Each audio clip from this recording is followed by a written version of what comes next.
The truth has the weight of a stone in the chest. It lodges there, growing with each passing day until breathing becomes an effort. Here, in the middle of nowhere, surrounded by dry land and wind that never stops, a man can carry his secrets like scars. But the secrets of others, these arrive when you least expect them, like a storm on the clear horizon. Thomas Garrett was 52 years old, and hands that knew the weight of a lifetime of hard work. His farm stretched across lands that were once a battlefield, where the blood of good and bad men had watered the dry ground long before he arrived. He bought this land for next to nothing, because no one else wanted a place marked by death. But Thomas didn't care about ghosts. He had his own to carry. The barn was at the back of the property, a simple wooden construction that creaked with every gust of wind. It was there that Thomas kept the hay for the lean cattle he could raise in this ungrateful land. On this September morning, the heat was already punishing even before the sun fully rose. The air was still, heavy, as if the sky itself held its breath. Thomas was walking toward the barn when he heard it, a low, muffled sound, like an injured animal trying to hide. He stopped, his hand instinctively reaching for the revolver in his holster. Around here, every strange noise could mean trouble. Bandits, deserters, or even worse, men who came to collect old debts. He pushed open the wooden door, which groaned on the rusty hinges. The golden light of the morning cut through the darkness of the barn, creating streaks of light between the ill-fitting planks. Thomas waited, letting his eyes get used to the dim light. The smell of dry hay and old wood filled his nostrils. And then he saw it. In the darkest corner of the barn, behind some bales of straw, there was a pile of old torn cloths. But it wasn't just cloths. There was something underneath them, something that moved, almost imperceptibly, as if trying to make itself even smaller, even more invisible. Thomas stepped forward, the floorboard creaking under his weight. The movement stopped. The silence returned, but it was a tense silence, charged with fear and despair. He could feel someone's eyes watching him through the torn cloths. Pure fear emanated from that dark corner, like the heat of a fire. Thomas felt something move in his chest. It wasn't piety. He'd learned long ago that piety was a dangerous luxury in this place. It was something else. Curiosity, perhaps, or the instinct of a man who knew how to recognize true despair when he felt it. He approached slowly, his steps measured and cautious. The figure under the cloth shrank even more, as if it could disappear into its own shadow. Thomas stopped 3 meters away. He could hear rapid, irregular breathing, fear that made the air tremble. Suddenly, a female voice came out from under the scenes, broken, desperate, loaded with a plea that cut through the hot air like a blade. "Please, don't discover me." The words were suspended in the dusty air of the barn. Thomas remained motionless, studying the pile of cloths as if it were an equation he needed to solve. There was something in that voice that he recognized, but he couldn't pinpoint what. It was like hearing an echo of a time he preferred to forget. The woman continued, her voice coming out in broken whispers. She begged to be left alone, promised not to disturb, swore she would leave with the darkness. He said he was nobody, that he just needed to hide. "From everyone," he whispered. "Everyone's." Thomas stood still, staring at that human form reduced to the purest despair. The wind blew through the cracks in the barn, kicking up small clouds of dust that danced in the beams of sunlight. Somewhere, in the distance, a crow was squawking. It was the kind of moment that marks a man who divides his life into before and after. He could just turn his back and leave, pretending that I hadn't seen anything, that I hadn't heard anything.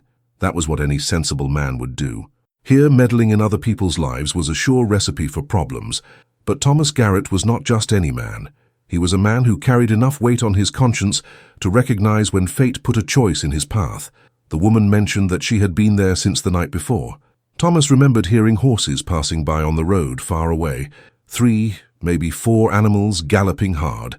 At the time, he thought they were just hurried travelers. Now I wasn't so sure. Thomas looked at his own hands, hands that had held a gun more times than I care to count, hands that had planted, harvested, built, and destroyed, hands that bore the marks of every choice he had made in life. And now, another choice presented itself. He could sense that there was something more to this situation, something that was not being said. The woman's voice, as low and desperate as it was, struck a chord in her memory, like a song you know, but can't remember where you heard it. The wind blew harder, causing the barn planks to creak in protest. Outside, the sun continued to rise, and soon the heat would be unbearable. Whoever this woman was, she couldn't stay hidden there much longer. Not without water, not without food, and certainly not with the men who were probably looking for her. Thomas took another step forward. He could now see better the contours of the figure hidden under the cloths. She was small, thin, shrunken like a cornered animal, but there was something about her posture, even hidden and frightened, that suggested strength, as if she was used to fighting, even when the odds weren't in her favor. She mumbled that she no longer had a name. The words came out like a sigh, full of pain. And it was at this moment that Thomas Garrett knew he couldn't just turn his back and leave. There was a lot of pain in those words, too much pain to ignore. And if there was one thing he had learned in his 52 years of life, it was that ignoring the pain of others was a guaranteed way to feed his own. Thomas knelt down slowly, getting on the same level as the hidden woman. He didn't come any closer. He just stood there, waiting. The silence stretched between them like a bridge that neither of them knew if they should cross. But sometimes silence says 1,000 words. And in this dusty barn, under the inclement Wild West sun, two strangers shared a moment of understanding that needed no explanation. There are times in a man's life when curiosity outweighs prudence, moments when the instinct to discover the truth overcomes the common sense that tells us to leave things as they are. Thomas Garrett had lived long enough to know that these moments were dangerous, but he had also lived long enough to know that some dangers are worth facing. The sun was already high when Thomas rose from the dusty floor of the barn. His knees protested. 52 years of hard life took their toll on sore joints and muscles that took longer to respond. He looked one last time at the curled shape in the dark corner, then left without making a sound. The morning followed its normal course. Thomas fed the few animals he could keep alive in this dry land, repaired a fence that the wind had knocked down during the night, checked the well that insisted on giving less water with each passing day. Routine work of a man accustomed to solitude. But his mind couldn't tear itself away from the woman hiding in his barn. About noon, when the heat made the air tremble like water, Thomas returned to the barn. He took with him a jug of fresh water and a few pieces of stale bread. Not out of kindness. He had learned that goodness without purpose was weakness, but a person dying of thirst and hunger could not answer questions. And Thomas had a lot of questions. She was still there. The cloths moved slightly as he entered, but she said nothing. Thomas placed the water and food on the ground at a safe distance and retreated, waited. The silence stretched like a rope stretched to the limit. Finally, a thin, dirty hand emerged from under the covers. Trembling fingers reached for the jug of water. Thomas watched as she drank with the hopelessness of someone who didn't know when she would have another opportunity. Then the hand took a piece of bread and disappeared again under the rags. Thomas studied that hand. Small, but with calluses that spoke of heavy work. There was a scar on his wrist, thin and white, which could be from an accident or something more sinister. The nails were broken and dirty, but there were no rings or jewelry. Nothing that identified who she was or where she came from. During the afternoon, Thomas worked around the house, always keeping an eye on the barn. He saw no movement, no sound, but he knew she was there, as present as her own shadow. It was like having a secret that burned inside, begging to be revealed. As the sun began to set, painting the sky orange and red, Thomas heard horses approaching. 3 men, riding tired animals, covered in road dust. They stopped in front of the house, and Thomas came out to meet them with rifle in hand. The leader of the group was a tall, thin man with small, cruel eyes. He wore a sheriff's badge, but Thomas had seen enough badges to know that they didn't always mean law and order. Sometimes they meant only power and opportunity. The man asked if Thomas had seen a woman pass by. He described brown hair, medium height, probably wounded. He said she had killed a man in Cold Creek and made off with stolen money. He offered $100 for information leading to her capture. Thomas listened to everything without changing his expression. He lied with the ease of someone who had lied many times before to survive. He said he hadn't seen anyone, that he had lived alone for years and rarely received visitors. The men studied it suspiciously, but found no reason to doubt. After they left, Thomas stood on the porch for a long time, watching the dust they raised disappear over the horizon. The story they told could be true, or it could be a lie. Here, the difference between law and crime was sometimes thinner than a razor's edge. When darkness took over the sky, Thomas returned to the barn. This time he took a lighted lantern and more food. He found the woman sitting in the corner, still partially covered by the cloths, but with her face visible in the dim light. What Thomas saw made him stop in mid-step. The face was young, perhaps 25 years old, but marked by suffering that seemed much older. There was a cut on his forehead, already healing, and bruises that spoke of recent violence. But that's not what shocked him. It was the eyes, blue as the winter sky but charged with a sadness so deep that it seemed to have no bottom, and something else. Something that made Thomas's memory stir like water stirs mud at the bottom of a river. He knew those eyes, not hers, but others like them. Other blue eyes that he had seen a long time ago, in circumstances that he preferred to forget. Thomas's heart began to beat faster, not from fear, but from a terrible realization that had not yet taken full shape in his mind. The woman watched him with a mixture of fear and resignation, as if he knew that the time to hide had passed, and now he just had to wait to see what kind of man he was. Whether he was the type who handed desperate people over to men with dubious badges, or whether he was the type who understood that sometimes truth and law walked different roads. Thomas laid down the lantern and sat down on a bale of hay. He said nothing. He just studied the woman's face, looking in her features for the answers to questions she didn't yet know how to formulate. The dim light from the lantern created shadows that danced on the wooden walls, transforming the barn into a place where past and present could meet without warning. The silence stretched between them, but it was no longer a tense silence. It was a silence of mutual recognition. Two strangers who had found something familiar in each other, even without fully understanding what it was. Two people marked by life, each carrying their own burdens, their own pains. Outside, the night wind began to blow, causing the barn planks to creak softly. It was the sound of the Wild West breathing, a place where stories intersected in unexpected ways, where fate had a habit of putting the right people in the right place, or the wrong people in the wrong place, depending on the point of view. And Thomas Garrett, sitting in that dusty barn, began to suspect that his life was about to change once again. That the ghosts of the past had finally come to collect their debts, and that the woman sitting across from him could be the key to secrets he'd buried so deep he thought they'd never see the light of day again. The past has a cruel way of coming back. He doesn't knock on the door politely or send a warning. He simply appears one day dressed in the clothes of a stranger, carrying in his eyes the unmistakable mark of what has already been lived. Thomas Garrett looked into those blue eyes and felt the ground moving beneath his feet, as if the earth had decided to remind him that nothing is permanent. The night progressed silently inside the barn. Thomas sat on the hay bale, the lantern creating a circle of faint light that barely reached the dark corners. The woman did not move. She just watched him with those eyes that carried silent storms. It was as if they both knew something important was happening, but neither wanted to be the first to break the delicate balance of that moment. Thomas closed his eyes and let memory do its painful work. 15 years ago, a town called Redemption, ironically named considering what happened there. He was younger then, more reckless, more willing to believe that the world could be divided into right and wrong. He worked as a deputy sheriff, carried a badge with pride, believed that the law meant something. At that time, he had a partner, William Macready, a good man, or at least Thomas thought he was good. Macready had a family, a sweet wife named Sarah, and a small daughter with blue eyes like pieces of heaven. Thomas remembered the girl playing in the street in front of the sheriff's office, always laughing, always full of life. The girl's name was Emma Macready. She was 10 years old when Thomas last saw her. Now looking at the woman in the barn, Thomas was doing math he didn't want to do. 15 years. Age was striking.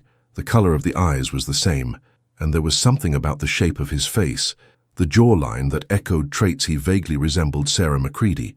But if that woman was indeed Emma Macready, then Thomas had a much bigger problem than a runaway hiding in his barn. Because what happened in Redemption 15 years ago still haunted him in the dark nights. And if Emma was here, if she knew who he was, then she also knew what he had done. The story of redemption was simple and terrible at the same time. Macready had been involved with bootleggers, selling information about the movement of valuables and caravans. When Thomas found out, he tried to convince his partner to turn himself in, to collaborate with justice. But Macready baked it. He tried to kill Thomas to keep the secret safe. In the ensuing shootout, Macready died. Thomas defended himself, but that didn't lessen the weight of guilt. He had killed Emma's father, Sarah's husband, and even worse, after Macready's death, evidence of his involvement with the smugglers came to light. The family lost everything: the house, the savings, the reputation. Sarah and Emma were forced to leave the city in disgrace. Thomas never knew what happened to them after that. He tried to find information a few times, but it had disappeared like smoke in the wind. He always hoped that they had managed to start over somewhere, that they had found a way to build a new life away from the shadows of what Macready had done. Now, looking at this wounded and frightened woman, Thomas wondered if his hopes had been just illusions. Her face spoke of a hard life, of difficult decisions, of paths that no one should have to take. If she was indeed Emma Macready, then the giggling child he remembered had turned into a woman scarred by grief. The woman moved slightly, adjusting the position to be more comfortable. The movement made the light of the lantern illuminate his profile better, and Thomas felt his heart tighten. There was no longer any doubt.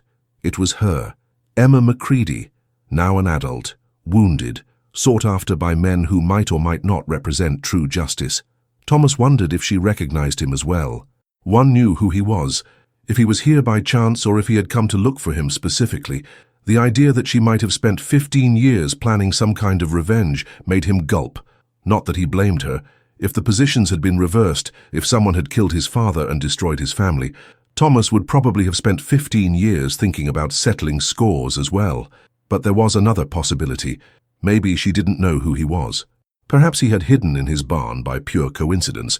Fate had a cruel sense of humor, and it would be exactly the kind of bitter irony he practiced putting Macready's daughter on the property of the man who killed him, without either of them knowing of the connection. Thomas studied her face again, looking for signs of recognition, but all I saw was weariness, fear, and a deep resignation that spoke of someone who had stopped expecting miracles long ago. If she knew who he was, she was hiding it very well. The lantern flickered, the flame dancing in the current of air that entered through the cracks of the barn. Outside, an animal screamed in the darkness, perhaps a coyote or an owl. Sounds of the night that reminded us that the world kept turning, regardless of the human dramas that unfolded in dusty barns. Thomas made a decision. He got up slowly, took the lantern, and went to the door. He paused there for a moment, looking over his shoulder at the woman who might or might not be the ghost of his past. She watched him with those blue eyes that seemed to hold secrets too deep to be unraveled in one night. He left the barn and walked back to the house, but sleep did not come. Thomas sat on the porch staring at the stars and thinking about choices, inconsequences, on how a man might try to escape the past, but the past always found a way to catch up with him. If that woman was indeed Emma Macready, then Thomas faced the moment of truth he had avoided for 15 years, the opportunity to finally settle the score, to offer some kind of reparation for the pain he had caused, even if unintentionally, or the opportunity to discover that some mistakes are too big to be forgiven, some wounds too deep to heal. The night wind blew through the property, carrying with it the smell of dry earth and unfulfilled promises, and Thomas Garrett stayed awake until dawn, knowing that when the sun came up, he would have to make the hardest decision of his life, confront the past or leave it buried, seek redemption or accept that some men don't deserve a second chance. Because if there was one thing he had learned in his 52 years, it was that the truth always takes its toll, and sometimes that price is higher than a man can afford. Courage is not the absence of fear. It is to do what needs to be done, even when fear whispers in the ear that it is better to run away. Thomas Garrett had learned this the hard way, and now, with the sun rising once again over his barren estate, he knew the time had come to put that lesson into practice again. The dawn brought with it a cruel clarity. Thomas didn't sleep a minute, but his mind was clearer than it had been in years. He prepared strong coffee and 2 plates of hot food. For the first time in 15 years, he would not eat breakfast alone. It was time to face Emma Macready. Thomas returned to the barn carrying a tray and an old chair. He found Emma sitting exactly where she had left her the night before, but now in the daylight she could see better the details that the darkness had hidden. The resemblance to his father was undeniable, the same shape of the chin, the same high forehead. But there was something of Sarah in her eyes, a sweetness that endured despite all she had been through. Thomas placed the chair at a respectful distance and sat down. He put the tray on the floor between them and waited. Emma looked at the hot food as if it were a prank. His eyes moved from Thomas to the food and back to Thomas. There was suspicion there, but also a hunger that went beyond the physical. It was the hunger of someone who had not received kindness for a long time. Finally she approached and began to eat slowly, without taking her eyes off him. Thomas waited for her to finish before speaking. When he did, his words came out simple and direct. Bluntly, he said her name, Emma Macready. He saw the fork stop halfway to his mouth. She saw her blue eyes widen with something that was not surprise but rather the recognition that the moment she might have been avoiding had finally arrived. Thomas continued. He talked about redemption, about William Macready, about the deputy sheriff he had been 15 years ago. He did not try to justify himself or explain the circumstances. He just laid out the facts with the accuracy of someone who had reviewed those events in his mind thousands of times. Emma put her fork aside and studied it in silence. There was no surprise on her face, just a weary sadness that confirmed what Thomas suspected. She knew exactly who he was. She had known from the moment he entered the barn the morning before. Then she spoke. Her voice was different now, stronger, stripped of the hopelessness she carried when she begged not to be discovered. Emma told her own version of the story, how she and her mother had left redemption with nothing but the clothes on her back, how Sarah had died of a fever 2 years later, in a town where no one knew them and no one cared, how Emma had grown up on her own, doing what she needed to do to survive. She talked about the men who had come to her the day before. They were not real delegates. They were henchmen of a man named Garrett, ironically the same surname that Thomas carried, but no relation. This Garrett was a corrupt merchant who had tried to force her to marry him to pay off debts her real father had left with smugglers. When Emma refused and tried to flee, Garrett made up the story about murder and robbery to have a legal excuse to hunt her down. Thomas listened to everything without interrupting. When she finished, silence returned to the barn. But it was a different silence now. There were no more secrets between them. Just two people scarred by the same tragic event, looking at each other across the abyss of 15 years of pain. Emma got up and walked to the barn door. He stood there with his back to Thomas, looking at the horizon where the sun was already beginning to punish the dry land. His words came low but clear. She said she didn't blame him, that it had taken him years to understand, that William Macready had made choices that led to his own destruction, that Thomas had only been the instrument of fate, not the cause of the tragedy. She said that she had come to him not for revenge, but for answers. He wanted to understand the man who had killed his father. She wanted to know if he carried enough weight on his shoulders to deserve the forgiveness she was ready to offer. Thomas got up too, but did not come closer.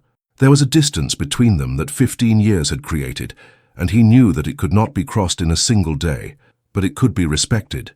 It could be honored. He talked about the guilt he carried, about the nights I woke up thinking about Sarah and Emma, about how he had left the badge behind after redemption, because he could no longer believe that the law always meant justice, about how he had bought those cursed lands because he thought he deserved to live in a place where other men had died. Emma turned to look at him. There were tears in his blue eyes, but they were not tears of anger. They were tears of relief, as if a weight she had been carrying for 15 years had finally found a place to rest. Thomas made an offer. Emma could stay. The property was large enough for two people who understood the value of silence and solitude. She could help him with the work, and he could protect her from Garrett's men. It wasn't an easy life that he offered, but it was an honest life. And sometimes, after a lot of suffering, honesty is the greatest luxury a person can have. Emma considered the proposal for a long time. Then he nodded. I didn't say yes or no. He only nodded, as if some decisions were too big to be expressed in words.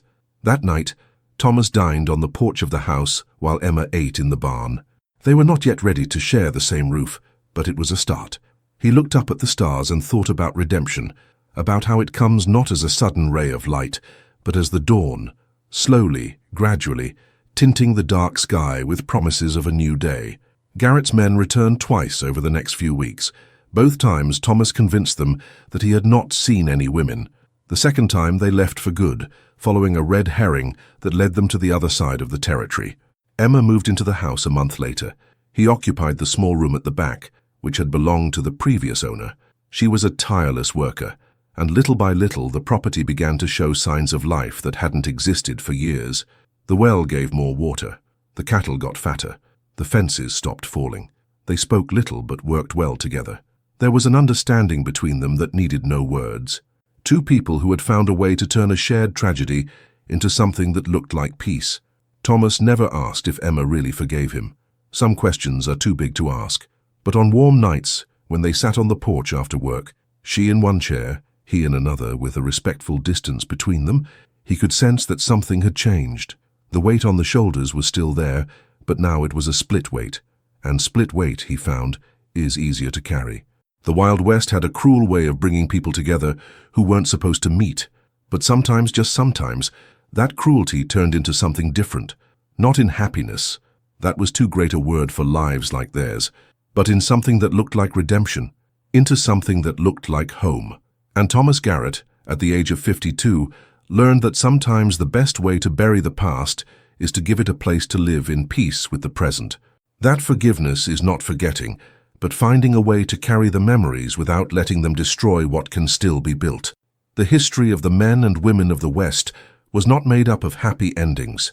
It was made of survival, of small victories snatched from bigger defeats, of moments of grace in the midst of the relentless harshness of life. And in this barren land, under the inclement sun that knew no mercy, two people found a way to turn the end of one story into the beginning of another. Because sometimes, Thomas discovered, the only way to truly hide from the past is to stop running from it. If this Wild West story touched your heart, leave your like and subscribe to the channel for more epic Western narratives. In the comments, tell us, do you believe Thomas and Emma made the right choices? Was forgiveness between them possible after so much suffering? What moment in history marked you the most? The barn discovery, mutual recognition, or the shared redemption ending? Share your thoughts on justice, revenge, and second chances in the lawless world of the Wild West. Activate the bell so you don't miss any adventure in the arid lands where men and women fight for survival and redemption.